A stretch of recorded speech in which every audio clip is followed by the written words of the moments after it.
It was one of those rutinary days in Galilee, like so many, where John baptized many unholy men. When suddenly a very determined man came along,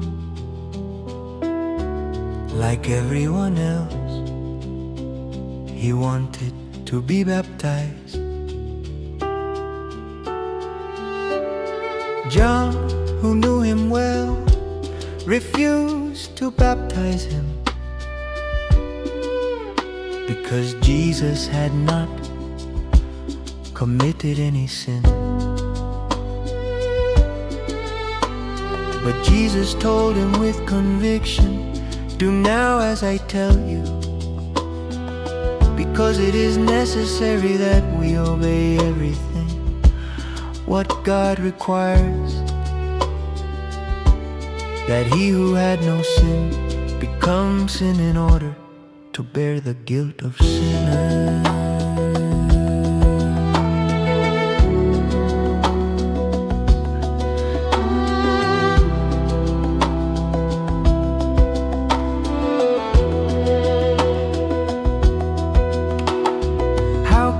Forget what happened when Jesus came out of the river. The heavens were split, pouring out the Holy Spirit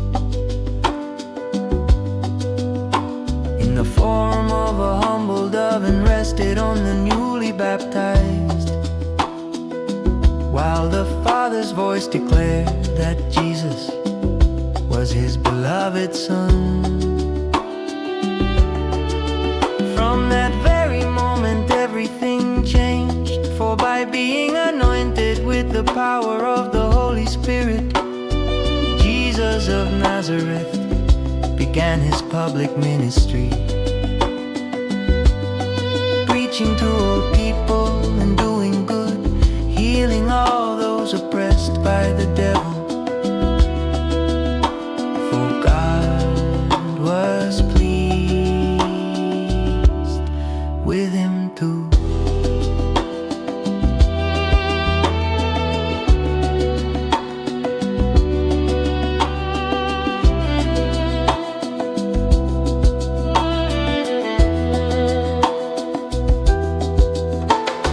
Jesus took my place and yours in the judgment,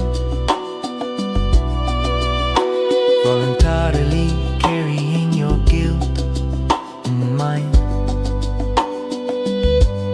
Without being a sinner, he was treated as if he were one, to soak up the fatal poison of the beginning and obtain forgiveness for us with his obedience. By the Father's will, Jesus became the substitute of the punishment deserved by our fallen nature, that Jesus will lift with his blood upon the last day, so that none of us would be left out of grace.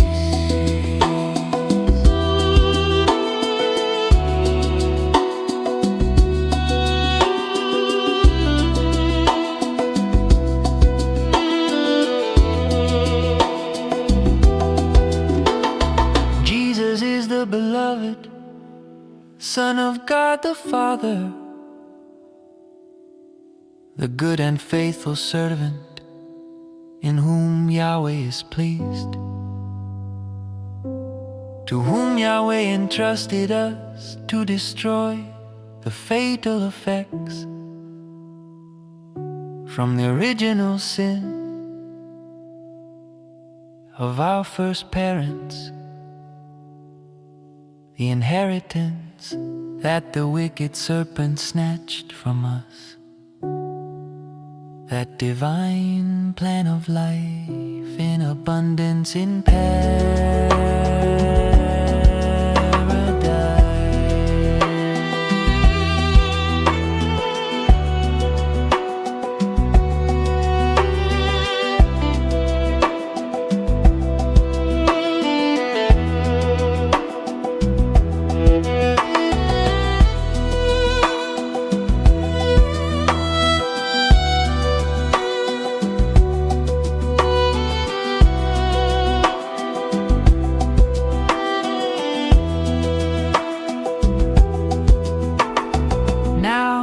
His only Son, the Lamb without blemish, can achieve our salvation as a victim, priest and altar. Jesus is by the Father's justice and by God's will our justification, sanctification, and redemption.